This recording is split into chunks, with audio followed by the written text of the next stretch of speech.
Since 1979, the Ashley Forest Rallysprint has been one of Canterbury's most popular motorsport events. The Mount Grey Road, he comes, the most famous 1.7 kilometres in New Zealand rally sprinting history.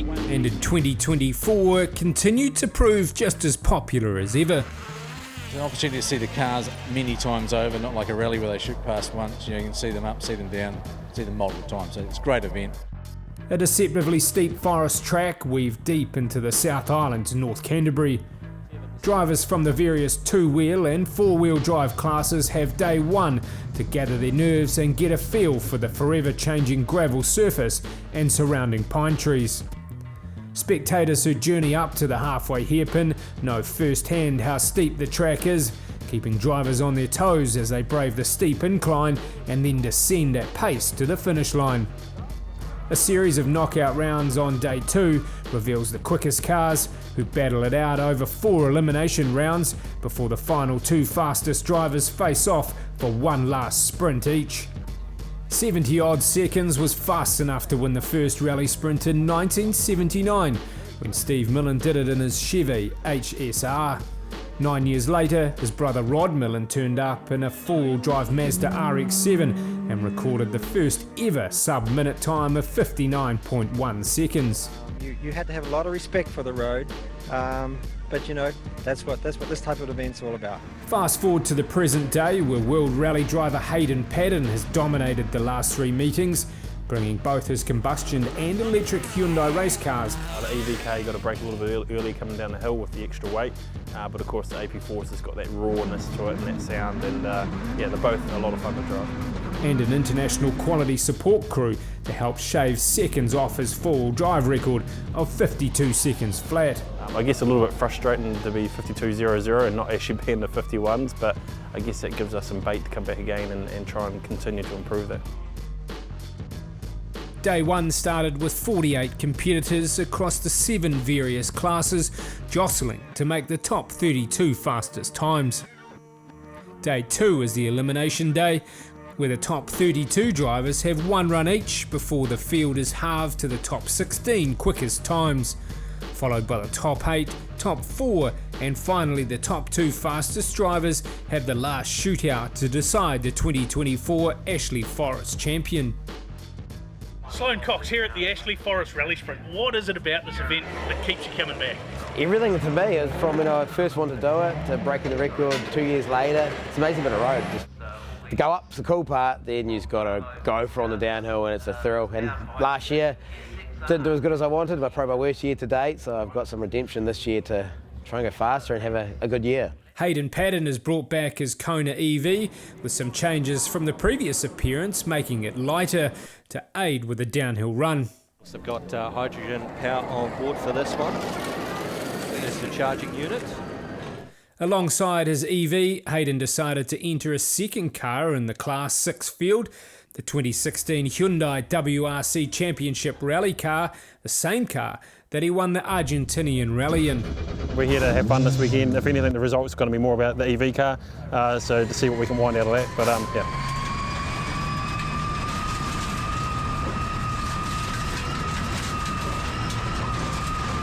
Of course we want to be competitive, but I'm also not going to be silly in this thing. We've got to keep it on the middle of the road and keep it clean. Before hitting the Mount Grey Road, the historical race car had only been in the country 4 days, with a public reveal at Christchurch's Gary Cockram Hyundai. And with 0 spare parts available for the WRC spec car, the plan was to drive it as conservatively as possible. That must have been music to Slone Cox's ears, especially after an 11-month break between races in his Evo Hill Climb Special, who made the last-minute trip down from Rotorua. When you get that one of those runs that are on the record or close to it, it's an amazing feeling, because you know the whole run, you're on the limit, the adrenaline's pumping, you're nervous, but it all comes out on that finish line, and I can't even explain to people how amazing that feeling is. There he goes, off like a robber's dog. Started competing when he was 12 years of age. Despite the hiatus, Slone picked up right from where he left off, posting the fastest lap time in the field after the first round of qualifying. Well, just touched the bank on the inside there on the front split it. Just picked up a load of the bank. He is really going for it. Oh, big sideways moment.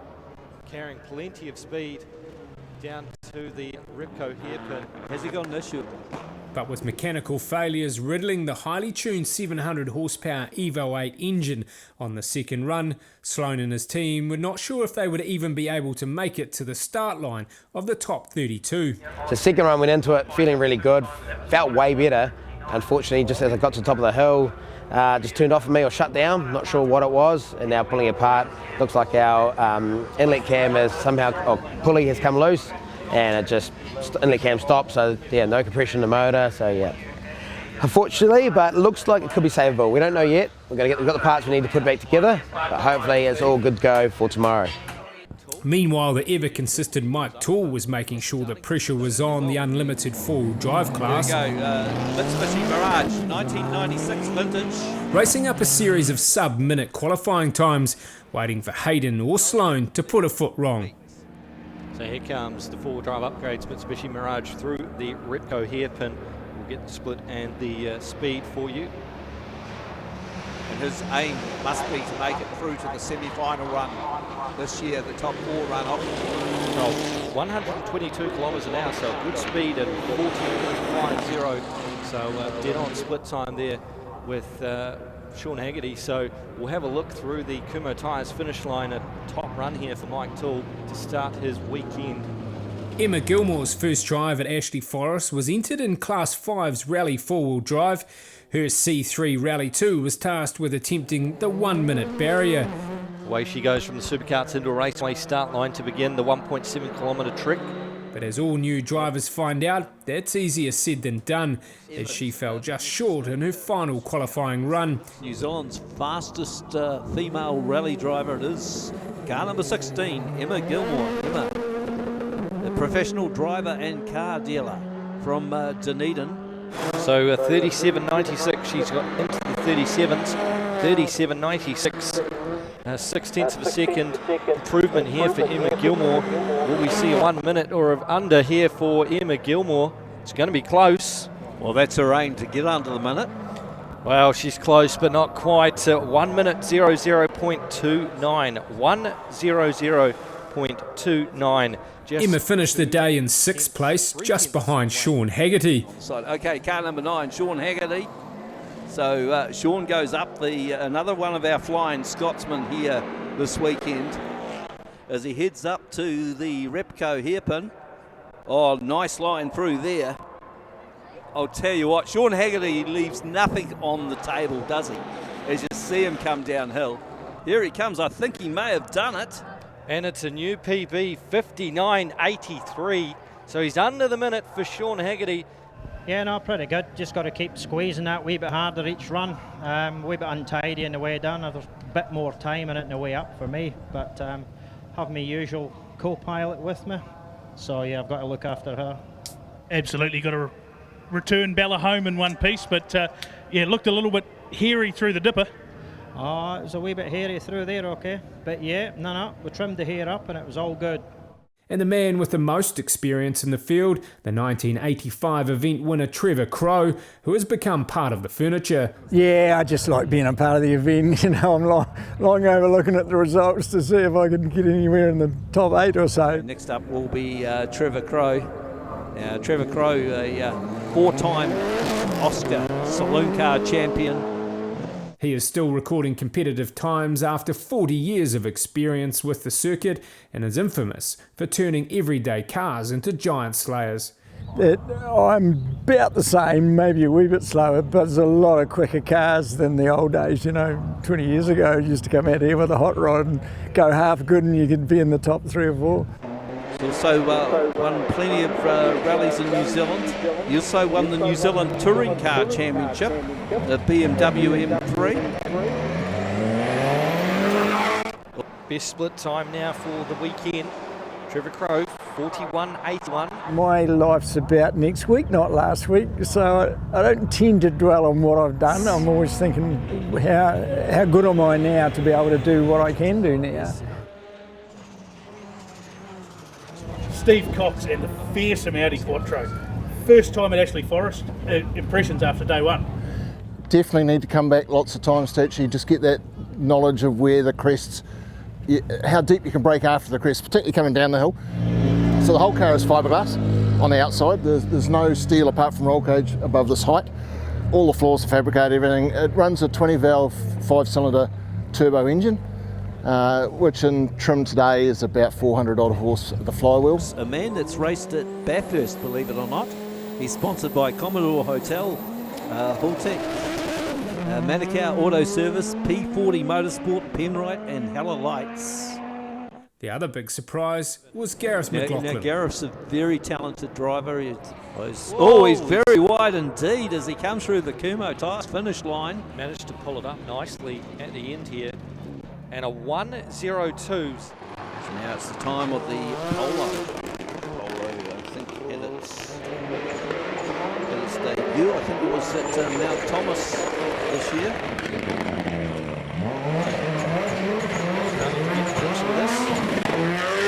That's a good time, 40.01, so he's picked up the... John Silcock in his first generation Mazda RX-7 was no slug, posting the fastest time in the classic two-wheel drive class. No, it's a great family outing. It's a great thing. It's always been a huge favourite of mine. I was an Ashley schoolboy. We used to watch the cars come up here, and 36 years later I'm still coming. So, you've won this event. What's the secret to a good run here at Ashley Forest? It's the hardest 1.8 Ks you'd ever do. It's the risk and reward is huge, but a minor mistake, because it's so short, you just can't make up any time. So you've got to be very precise, very clean, very tidy.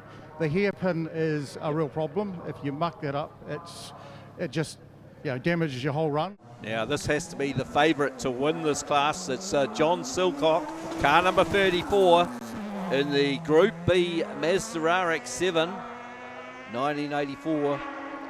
It teaches you really nice lines to be really picture perfect, and as I say, you've just got to be really tidy because it bites big. John's the local man from Rangiora, won this event outright in 2012. He's sponsored by Smith, Silcock Transport, Elmarsh Motorsport. As he comes down over the Kumho Tyres finish line. So he's actually gone quicker once again and lead the Parks Engineering two-wheel drive classic class at 145 kilometres an hour through the speed trap. Last year's bronze medal winner Neil Webb recorded the 5th equal fastest time in qualifying, but was forced to retire early. Hayden's Kona electric car recorded the 8th fastest time, but was suffering from technical issues also, as was Steve Cox's Audi Quattro, making room in the top 32 for some other drivers to scrape in. The usual suspects sat in the top quarter of the Class 6 unlimited four-wheel drive field, but car number 24 Shane McKenzie and 22 Corey McCaskill were leading the pre-96 Rally four-wheel drive class and in the top 10 cars overall. With the field down to the top 32 fastest cars, drivers now only get one chance to secure a spot in the top half of the scoreboard and make it to the round of 16. The start of day 2 at Ashley Forest started on a high note when Sloane's Mitsubishi was given a clean bill of health. They had some big troubles yesterday afternoon, that very slow run. Yes, reliability is going to be key for Slone Cox this weekend. If the reliability is there, it's going to be a two-way battle between himself and Hayden Paddon. Looking pretty good, just caught the bank on the inside, flicked up a bit of dirt. As he's gone through notice, up to the Recco hairpin, needs to be at a 37 or 36 here to be within the shot. Yeah, lucky that yesterday's problem wasn't a major. The first run today was wicked and good time, hesitant, so there's more in the hill, but unfortunately the problem yesterday did cause another slight problem, so very lucky that Jeremy from Evo Parts has been awesome to us this year and has shot away to get more parts for us, so we'll see when the parts arrive, but we'll be back there for the shootout. 162 kilometres an hour through the speed trap in a 56.45. Second overall in the qualifying now to the line. And that is car 4, Mike Toole, self-employed from Christchurch in the 1996 Mitsubishi Mirage. Also has been a former winner of Waimate 50. And we know that he is capable of going quicker than the minute with Mike Toole. Yes, but he still needs to negotiate the course, because if he doesn't, he'd be knocked out as we're into the elimination.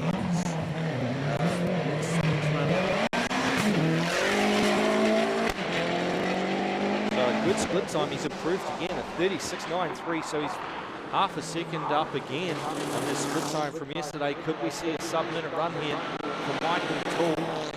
59. See how we go here. Oh, very tight around the S's there.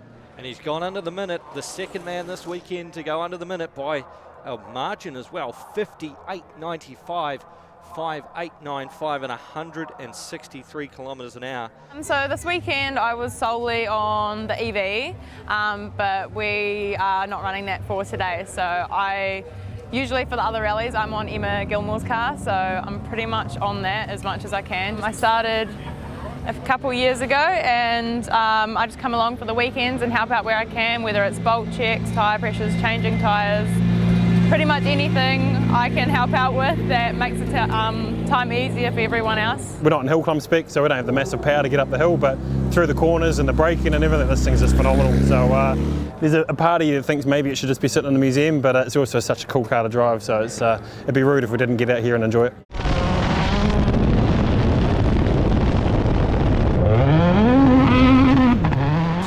Here, but it's a 35.53, the first one to go 35 in the split here for Hayden Paddon yesterday, so this is going to be a quick time. Look at him sideways through the Kumo tyres finish line, and a 56.27, so quicker once again by over a second, 56.27. The biggest surprise to make the top 32 fastest cars was the long-time rear-wheel drive drifter Alex Pellier in his first campaign at Ashley Forest. Alex was fast becoming a crowd favourite, bringing his flamboyant driving style from drifting on the tarmac to the loose shingle gradients. And this one is a full gravel spec Nissan Silvia. Oh, there we go, getting very close to the tyre, but an excellent job around the Repco hairpin. And an improvement too on time, a 43.36, 43.36 for Alex Pellier. Very sideways indeed out of the Plough Hotel Dipper. More sideways for smiles is what I'm going for. I thought maybe the car would have a 107 in it just from watching videos and thinking what I could do.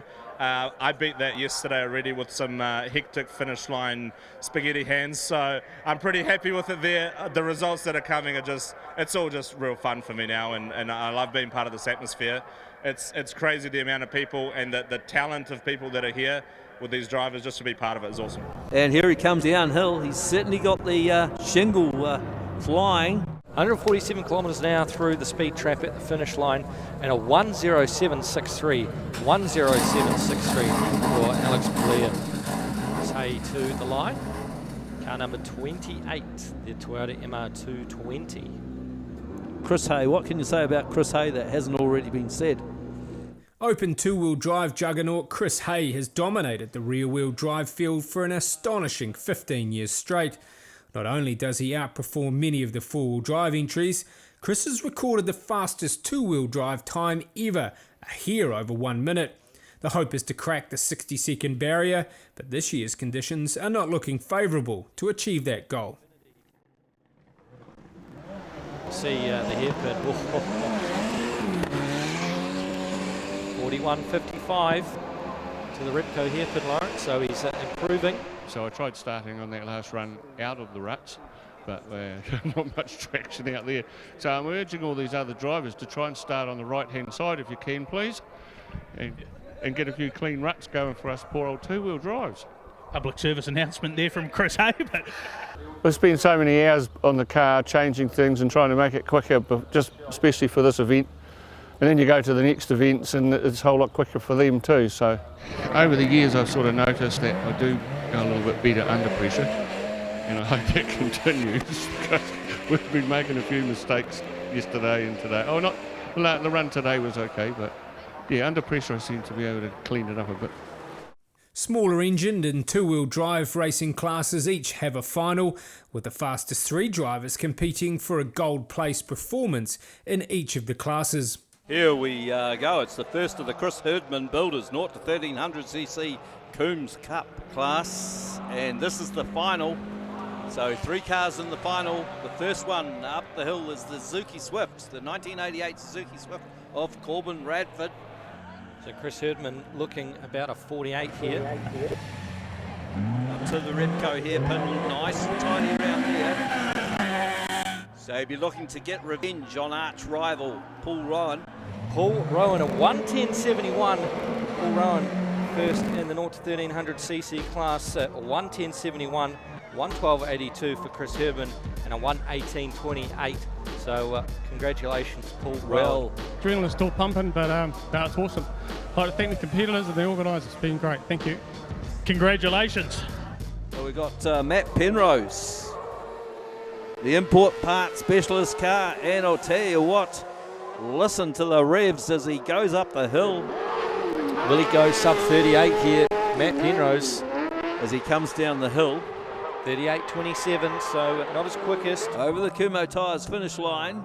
So 154 kilometres an hour for Matt Penrose, and new record for the class, 59.50, 59.50. Matt Penrose wins the Wymack Bins cross car class. Second home is Harry Silcock with the 101.85. After the final top 32 cars had all run, Hayden was ahead by less than 0.2 of a second over Sloane. Emma Gilmore was starting to think that perhaps she'd set her goal too high. With the field down to the top 16, local favourite Sean Haggerty and his co-pilot daughter Bella put on a show in their battle-ready Subaru Impreza, recording their first sub-minute of the day. As he heads up to the Repco hairpin, oh, nice line through there. And he get under the minute for our flying Scotsman. And it's a new PB, 59.83. So he's under the minute for Sean Haggerty. There is a lot of respect in the field for the drivers who are committed to the two-wheel drive configuration, especially when they can post times on the edge of the 1 minute mark. He's quicker. Skip to you, 1301 to 1600cc class here at the Raytech Ashley Forest Rallysprint. So he's looking for the time to beat, set down by James McIver. Needs to go quicker than a 46.34. Oh, there he goes. He's getting a bit taily. He's trying to outdo young James. This should be freestyle driving really at the moment, the way they're getting those rear ends loose. So he's quicker than James McIver, 45.72. Tim McDonald, a 111.49, takes the class win. Blair Bartels down there with our winner, Tim McDonald. Run away, mate. Congratulations. What a battle it's been in the 1301 to 1600 class all weekend. It has. She's pretty full on. The road got a bit faster this afternoon. It's getting a bit rougher, but yeah, man, there wasn't much left coming down that hill today.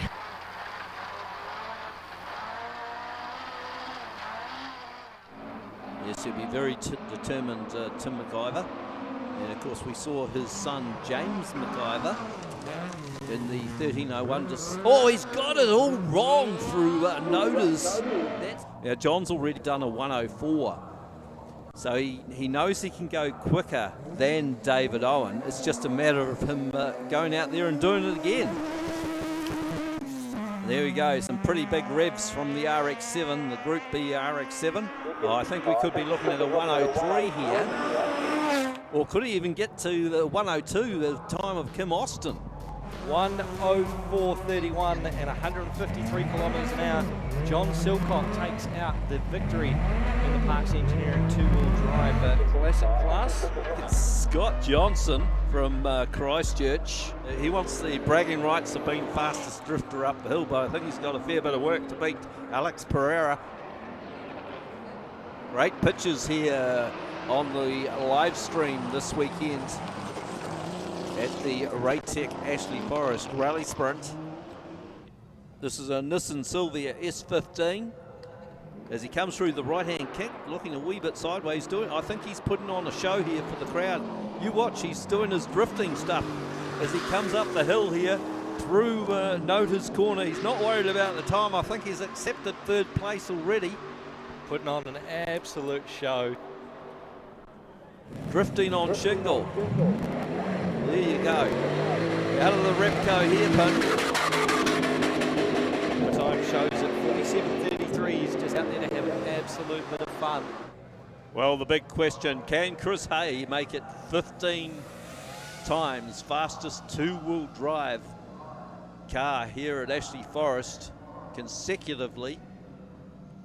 The two-wheel drive record, can he get anywhere near it? And he's off. Well, let's hope it's a no mistake run for Chris Hay. Of course, he had a very good placing at the Leadfoot Festival a few years back. Of course, Rob Millen's place in North Island. He's certainly flying downhill through the Kumo Tyres finish line. And 104.01, so victorious for the unlimited two-wheel drive class yet again for Chris Hay from Mosgiel. Second home, Scott Johnson, and Alex Pellier home in third. Okay, we're just going down to an interview with Blair Bartels. And Chris Hay, the title, you've pretty well got a mortgage on. The unlimited two-wheel drive class here at the Ashley Forest Rallysprint is yours again. Yeah, it hasn't been easy this year. It's been a bit of a challenge, and John Silcock, he's just gone extremely well this year. So well done, John. But sorry, you can't have my trophy. Well done, Chris. Thank you very much. Bye. Oh, there you go. Car number 10, Willie Hawes in the Toyota Celica. Yeah, Willie, you'll notice that big spoiler on the back looks like a big surfboard. Oh dear. That's a stall off the start line. Will he be able to make it up? I think he would have lost around about a second, maybe a little over a second, maybe a second and a half off that start line. So he's really got a boogie. He's really going to have to go to make it through into that top 8 runoff. Here he comes. I don't think he's going to quite make it. 1:04.13. 1:04.13 the time there for Willie Hawes. Cement himself as a finisher, and that's what you really got to do. Because if you don't finish the course, you go down the placings. And there he goes through the Repco hairpin. Got good traction out of there.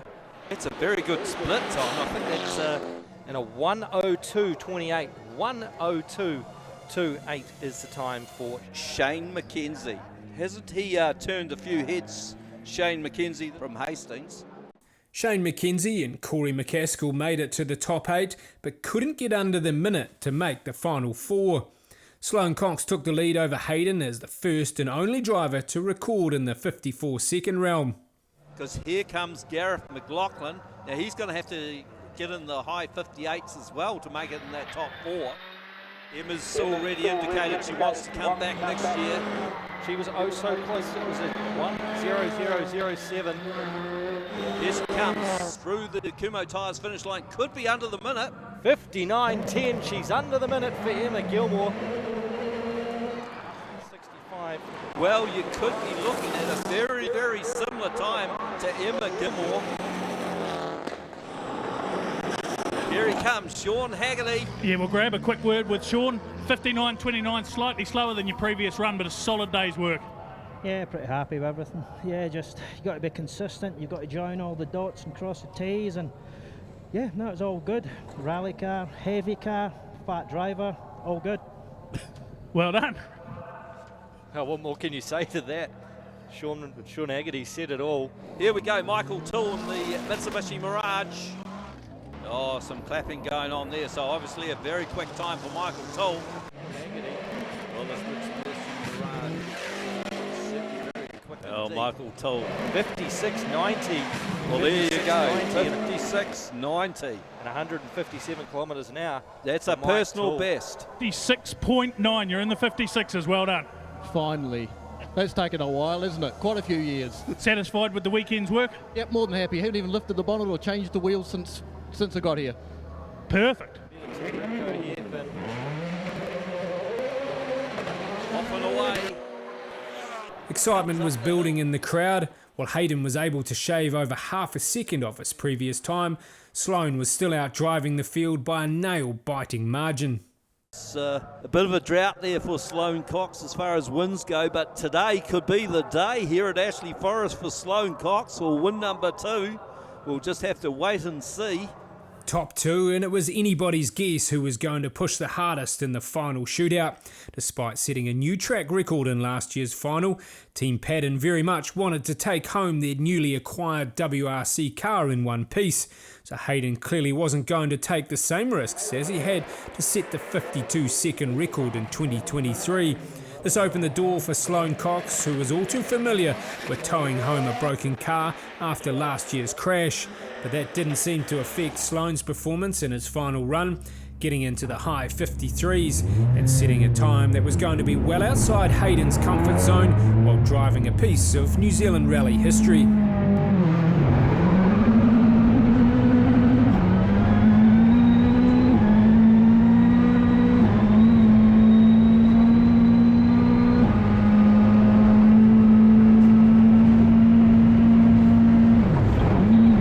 Better than a 34.5 to get to the Repco hairpin for Hayden Paddon.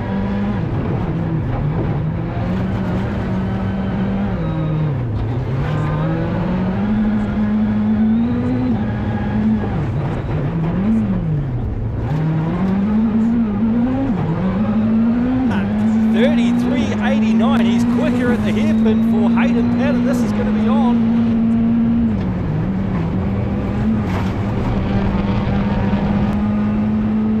Could be a low 53 here, or even a high 52. Oh, he's fair flying down as he goes across the Kumo Tyres finish line. Hayden Paddon, 53.88. He's eclipsed victory. Oh my goodness. What's that? 53.88 compared with a 53.90. That's 2 1,000ths of a second. He's beaten Slone Cox by 2 1,000ths of a second.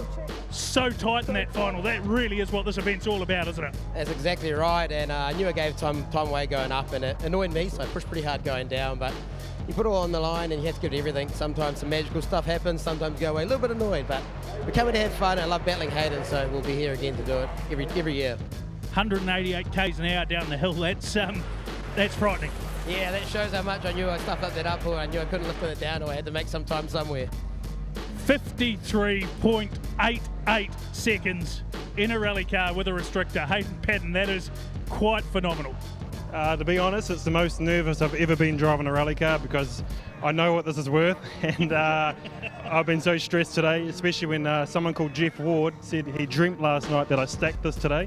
So thanks Jeff. But no, awesome.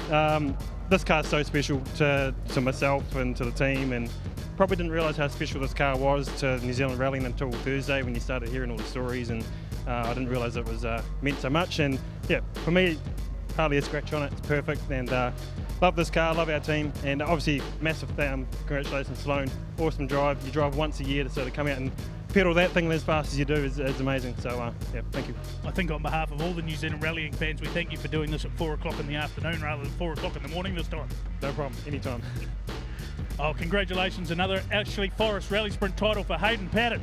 And of course, not forgetting the third place person in this event, Michael Toole. Another stellar performance from Michael. Yeah, definitely nothing to be shunned apart there for Michael Toole. A podium and a really great run, breaking into the 56 as well. A great weekend all around. That wraps up the 35th chapter of the Ashley Forest Rallysprint. Next year, the track is rumoured to be a little different, with the pine trees scheduled to be removed. That in turn will possibly make the surface harder and ultimately faster, especially for the two-wheel classes. We hope to see you at the 2025 Ashley Forest Rallysprint, presented by Alemar Race Management and Raytech Motorsport, who would like to thank all their sponsors who made this event possible.